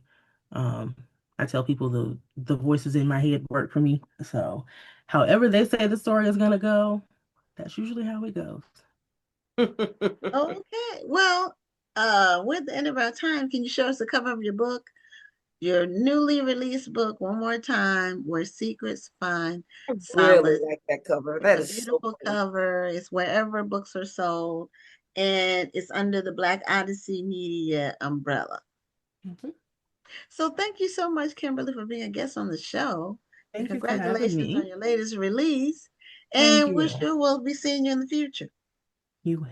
Thank you. Okay. All right. Have a Have a great great night. night. Happy Good night. holidays. Same to you. Okay. Well, we're bringing on our final guest. And this is a prolific author. And she was also a featured author at the 2025 National Black Book Festival. So we actually have asked all of the featured authors to come on the show, and I think they've all been on except one. So we're going to reach out to that final one. But Rachel was in Houston in October for the National Black Book Festival. So thank you for being a guest on the show. Thank you for inviting me to come on the show. And again, thank you for inviting me to come to Houston. That was a great time. I really had a good time. It was hell getting back home because of the weather, but Oh, and I'm from okay. Los Angeles, so we don't believe in like all that. And we sat on that tarmac and they shut the airport down, and I'm like, what is this? What's happening? But I got home and I'm here Okay, I'm and it was glad. worth it. Now the day that you left on that Saturday, That right? That Saturday. Saturday, Yeah. Yeah. and we had some weather the night Yeah. before, Yeah. and then because we That had night. tornado warnings Yeah. and Yeah. Yeah. flash flood warnings in some Yeah. places. Yeah. Not Yeah. where we were, but Houston is big, so it could be. The tornado warning was 5 miles from where I live, and we Oh, didn't sweet get Lord. anything. We didn't get Yeah. anything. I was so grateful. We got the warning, they tell you to seek shelter, but nothing. There's no really high Yeah. wind, but 5 miles Mm. from me, they actually had a tornado, and Oh, they had sweet Lord. roofs off and all that. It was, No, no, yeah, no, I rebuked it all. And we yeah, sat there and I'm like watching the lightning, and it's like, well, why are we on the plane? Because again, I'm a native of Los Angeles, and we have bad weather. Like when I got home, we had really, really aggressive rain. Like it was pretty bad. People, especially, we have fires. So right. all those areas that burn, they then flood because everything has, Let's burned burn off. away. So Mhm. yeah, yeah. But you know what? Everything that happens There to a writer will somehow eventually find its way into a book. So thank you, is. Houston, for, giving me an experience I've never experienced before. Okay, well, and you are a prolific writer. You are pumping out some major books, thick books, back to back to back, and they're hardcovers. So your latest book, do you have a copy of it handy? So Or when you say latest, I actually promoted 3 books this year. So the mystery side published Fog and Fury, which I talked okay, about a lot in Houston. And okay, then last December, um, I published the last one, Romantasy. You all were just talking about fantasy and romance, and that was a Good Morning America book club pick last December. And then That's in amazing. August, the follow-up to this came out, The Cruel Dawn. So I've been a little busy. I've been a little busy, Just but a little I bit, love right? it. Just Just a a little bit. little. Yeah, because I ain't got nothing else to do. So, Rachel, when did you start publishing? My first book was published on the first anniversary of 9/11, which, as you could probably imagine, was a little difficult, especially being a Black author from the West Coast. My book was about a Black family dealing with bipolar disorder, which, of course, unfortunately, with Rob Reiner and his wife Michelle's murder this past weekend, dealing with mental health, you know my story then on the first anniversary of 9/11 was so completely opposite of what was going on in the country at that time. But it's hard to believe that it was so long ago that that was, the beginning of my journey. Um, So that's 25 and years or 24 years. yeah, yeah. Oh And boy. the weird thing about writing is you can be at this for a long time and you're still learning, right? Writing, you just get better and better and you learn more and more, and that all goes into your writing. So did you start off, what kind of book was your first one? It was It was psychological suspense. It was literary fiction, but I'm a crime genre junkie. I'm mystery. I've always loved that genre. And um, it was, I wrote it in a time where there was this literary publication called Granta, and it was like this 35 under 35 list and, very highbrow and blah, blah, blah. And I was aiming toward that because, who doesn't want to be the next Toni Morrison or Alice Walker? Mhm. And no matter how hard I tried, I had to have a body in there. There had to be like mystery and murder and something like that. Um, and so while I was aiming for that over there, I still landed where my love is and where my voice is. And I haven't stopped since. I tried to deny that and tried to write, these literary stories, but every single time, the story came out as what it was. And in those moments when I couldn't get another book deal, I was still writing and getting closer and closer to what my truth was. And my truth was, I enjoy writing mysteries. I enjoy writing crime stories. Those come naturally to me. Those stories are um, anything can be a mystery, right? A romance can have a mystery. A sci-fi can have a mystery. We all are trying to figure out the why. Why do people do the things they do to each other? This past weekend, with all the awful things that happened, why? Why does this happen? What's in someone's mind to do these things? And even if someone does something that doesn't break a law, we still hurt each other. We still do those things that break someone else. And I'm fascinated and horrified by that. And my way of therapy, I guess, is writing about those things. Okay, so do you write full time? Well, technically, I do. I have a day job. I'm still day jobbing. I When you am say a technically you do. Yeah, so I write all day. My day job, I write for Cedars-Sinai, the big medical center out here, and I'm a Mhm. fundraising writer. So even though all of that is nonfiction, I'm writing about research and patient care and all that. It's still, in some ways, very much storytelling, convincing a donor to make gifts to support what we do here. And believe it or not, they both kind of my fiction writing and my day job science writing actually help each other because when my boss needs something to be written, I have to write it. I can't wait for the muse to come. I can't wait until I'm feeling, artistic or whatever. It needs to be written. And Right. so I can write on a dime. I get up every morning at 4 o'clock to write my own stories. And I don't care if it works or not. I'm putting words on paper. I can fix them later. But having that kind of day job and that kind of discipline, that muscle memory, I can move through the process because that's what I'm paid to do, from what, 8 to 3 every day. Interesting. So what was your first like breakthrough book? I think my first breakthrough book was probably, so when I wrote my first book, A Quiet Storm in 2002. This was the time when publishing had a particular idea of what Black literature was, and it was very East Coast. I'm West Coast, right? It was Omar Tari and Eric Jerome Dickey and Yeah. all that.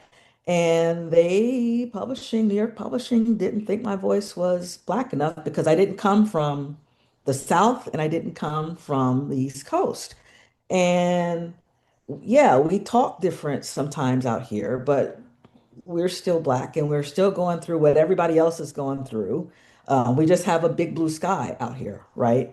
But they didn't care. And so I would get editorial letters that said, yeah, well, your story's great, but your voice isn't urban enough or your voice isn't Black enough. And that was kind of offensive because it's like, well, I'm Black and I've been Black all my life. And the stories I'm telling are relevant to not only Black people, but anybody who reads and cares. Um, but that also meant that I couldn't get another book deal. For years, I couldn't get another book deal. And I kept writing though, and I was getting closer and closer to what I wanted to write. And that was Waiting to Excel meets Walter Mosley.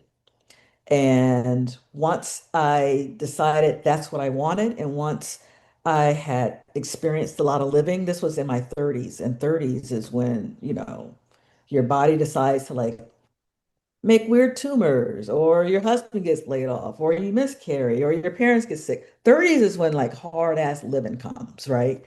And so I was going through a lot of that living, and writers take all that living and we use it in our writing. And so I'm using all this stuff and becoming a mom. And when I was pregnant with my daughter, I was diagnosed with a breast cancer. So going through that at 33 years old while trying to write and working and blah, blah, all of it was feeding into what I wanted to write. And so after being diagnosed with a breast cancer for a second time, I'm like, I want to write Terry McMillan meets Walter Mosley. And I created this series with an LAPD homicide detective named Lou Norton. And I landed another agent, Jill Marshall, who's still my agent today, and a book deal, which turned into a 4-book deal. And that was the Lou Norton series. And I've been writing books ever since. That was 2014 to today.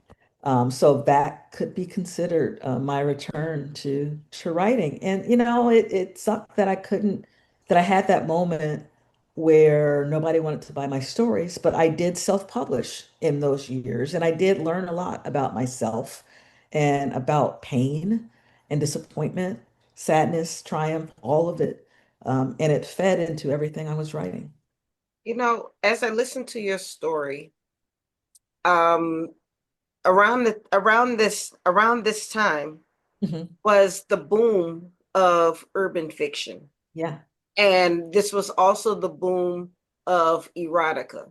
Uh-huh. So if you look at the movie industry, gangster movies were out at this time, and so-called the Black movies, the Black urban experience movies. So unfortunately, publishers thought that this was the only thing that Black people wanted to read. Right. So because I started writing around my first book, Cheating in the Next Room, came out in 2003, 2004. Yep, that's the and people, there were certain people who read my book who loved it, but they didn't feel that it was enough drama. They thought that because it was about an affair, they were expecting bullets to be flying around, and people were supposed to be fighting, and there was supposed to be weed pulling. They told me it was a good book, but it wasn't enough drama. Yeah, where's the drama? Where's the drama? Yeah. And this is what they were looking for. And they weren't expecting, these are professionals. Right. This is not a woman who grew up in the ghetto or the projects. Not right. We This don't is all not have a that type of project fiction. experience. But the irony is though, if you've ever seen Training Day, that's the neighborhood I grew up on. I grew up Right. on that street. And Oh, it's like, I know what the jungle is. I am a product of the jungle. Right, right, And right. yet there are families there that aren't, That everybody's not like the stereotypical. right, And so everybody does not have the same story. right, right. And and so also you shouldn't, even if you grew up that way, you don't have to write about that if you're a right, writer. and that's what we're saying though. Just Yeah. because you grew up that way does not, I mean, or you grew up in that area does not mean Yeah. that you grew up that way. Yeah. And we don't all have to tell that type of story. Yeah. And so that's why I'm saying when I'm hearing you tell your story, unfortunately, those were the stories that were selling at That that time. resonated. Yeah. And Yeah. so unfortunately it was harder for us to sell our stories at that Yeah. time. Yeah. And so Yeah. I'm glad that you were able to persevere and you were able to find an agent who believed in your stories, who was able to break through that. Yeah, because there are many people who story sold. Yeah, right. Yeah. And my stories tend to be Black women, even my fantasy, Black women who go into spaces where someone says that you don't belong here, whether that's the police force, whether that's, a small town or a conference room at work. Wherever we go, there is a hostile force somewhere wondering, how did she get here? Why is she here? And how is she going to make me work harder? Because, I've skated through life and now here's this Black woman who's smart and perceptive. And what trouble is she going to cause? And I find that many women, if not all, connect to that story. It doesn't have to be, you have to be a drug dealer's girlfriend to understand. No, you be a woman and go into a space where someone thinks you got there because, quotas, or you knew somebody, or you're playing pretty privilege or something. Someone doesn't think that you deserve that space. And that's who I write about. It's interesting that there's a stat. I don't know if this is exactly true because I don't know what they use as the measure, but there's a stat that says Black women are among, let me say, the most educated in the country, which means why wouldn't we write characters who reflect that? Right. Why would we not? This is reality. But also, you're not the first, second, third, fourth, fifth, or sixth person that's been on the show that told us about your characters aren't Black enough. And so, and these are not Black people who are saying it, which to me is just so insulting, is not strong enough. Yeah. No, it is insulting because it's like, how would you know? Right. And you don't know us. We like, especially readers, we've all grown up having to read everybody.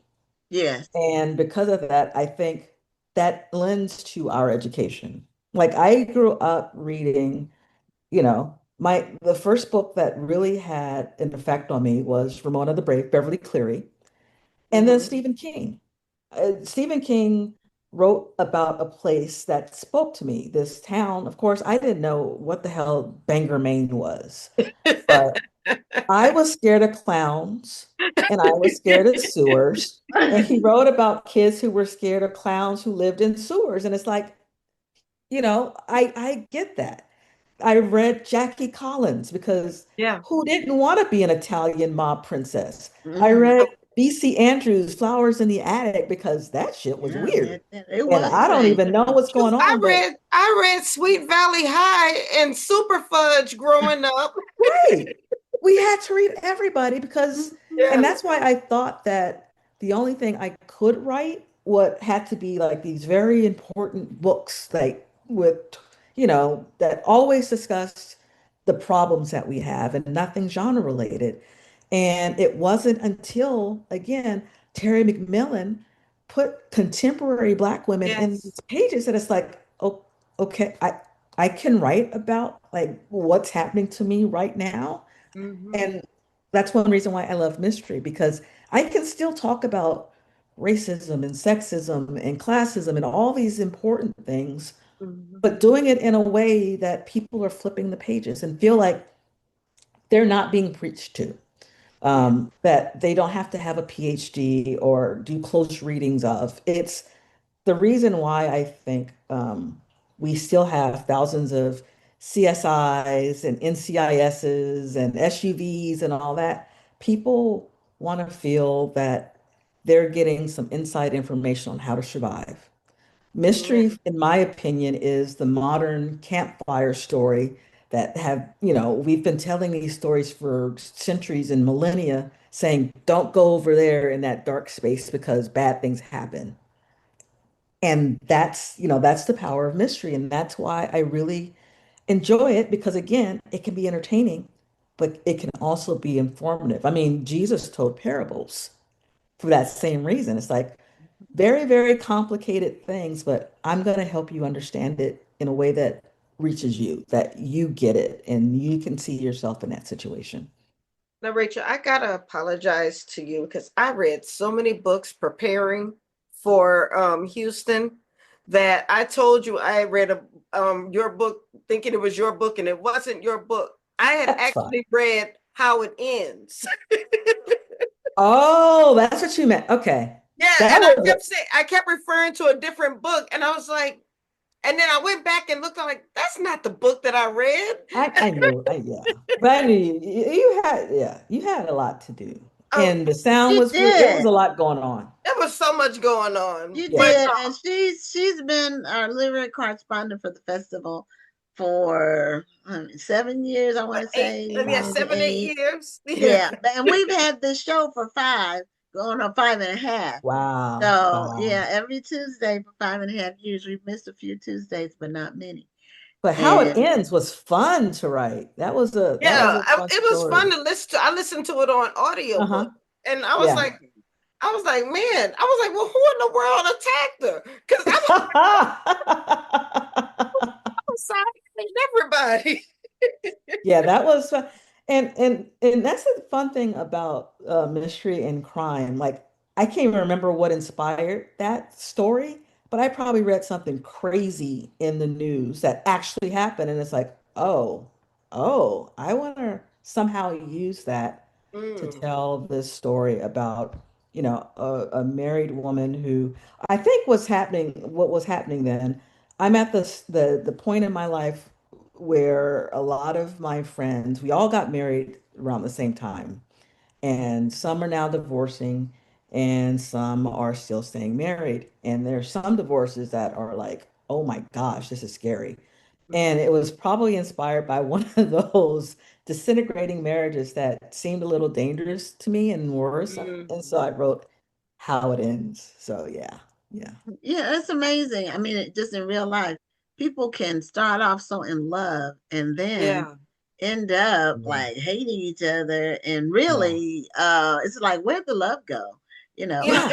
it's crazy though, because like yesterday, Dedrick and I woke up like super super early, like 3 in the morning, 3 or 4 in the morning. We were just wide awake watching the news, and Ooh. they were talking about some guy who had he had been arrested for killing his wife, and they showed him being handcuffed and coming out of the courthouse, and we were looking at the look on his face. He looked like he had no remorse. He had looked like he had a smirk on his face, and we both looked at each other and looked at him. It was like, he looked like he doesn't even care. He just Where did Yeah. the love just go? told It a just whole like it story about disappeared. Yeah, yeah, and yeah, that's the scary thing. And that's yeah. why I think people are fascinated, because you will always hear, I watch a lot of true crime, of course. Not before I go to bed. I watch the Golden Girls before I go to bed because I Yeah, need yeah, something. you got to watch something happy. Yeah. But you will always hear people say, "Oh, he was such a great guy, Yeah, and she it is. would give you the sweater off her back." And it's like, there are no sinners in the graveyard at a funeral, but some, not, there were signs that he was crazy or she was nuts. Yeah. And that this was a worrisome relationship from the get-go. But we want to believe what we want to believe, right? We hold out for the best. We're taught as young girls, especially, that you can change them. You just need love. And sometimes it's like, No, love isn't no, enough. You can't. it's not enough. You can't love And a person enough to change them into something they're not. right, You right, can't. I mean, and you don't want somebody to change you into something else. right. So, That's what but the thing about, I don't know if women do this. I can't say. I know I don't. But men will act a certain way when they want to meet you, when they're trying to get you. They'll cover up a lot of stuff. Yeah, they will. Yeah, they will. Women do it differently. Men do it dangerously. Women do the appearance and sex and all the rest of it. Men hide on, just generally speaking. Yeah. No offense, men. Generally speaking. But generally speaking, men hide behaviors. Yeah, Scary addiction. as controlling, possessive, yes, violent things. Irresponsibility, just totally irresponsible behaviors. And also, unfortunately, girls are brought up in some ways to believe that if it's not dramatic, it's not love. If there's no, screaming, that's not passion. And you can't have a relationship without passion. And we're mistaking passion for violence. Right. And that's a dangerous thing. Yeah. Or crazy for passion. Yeah. And so fortunately, I'll be writing forever because people just can't help hurting each other. That's what we do. That's true. Now, if someone were going to read Rachel Howzell Hall for the first time, what book would you recommend to start with? I would say, And Now She's Gone it kind of perfectly encapsulates what I do. So that story is about a new private investigator who is searching for a woman who doesn't want to be found. It is a story about identity and secrets. It's a domestic abuse story, but it's also just, a procedural in some ways. It's an LA story. So it has everything that I do in that story. And it's weird because when I published my first novel, I was writing the second one, hoping to, sell it, and it didn't sell, and it broke my heart. And I kept trying to write it and trying to write that story over and over again, and I couldn't do it, so I just had to leave it alone. When I started And Now She's Gone, maybe 7, 8 years later, after living and experiencing, the disappointment and all the rest of it, and learning how to write, I figured out how to write that story I had tried to write as a second book. And now part of that book that never sold plays a huge part. I took it and plopped it into And Now She's Gone. And Now She's Gone was nominated for a Los Angeles Times Book Prize. And that's all to say to young writers out there, just because a story isn't working right now, you may need to live some and learn how to write in a different way. It's your story. It's not dead. You just don't know how to do it yet. And you can use it again years and years and years later. And it worked for me. And it's one of my best stories. I'm so proud of it. Wonderful. That's wonderful. Now, I'm going to tell you something which might reflect my ignorance because we only have 1 minute left. But until about a year ago, I didn't realize that you were Black. And it's because the way your books were packaged and presented, the covers, there's no Black character. You can't tell. Mm-hmm. That's very intentional. So, it worked. Whatever. Once I realized it, I said, it would be great to have her at the book festival. But then there I am right there. Just as yeah, but just based on the covers, the way that the covers look. Yeah. But real quick, 20 seconds. I want to get this question in. I know we're running out of time. But Stephanie Burnham, we haven't seen her in a while. She wants to know if there's ever going to be a TV series with Lou Norton.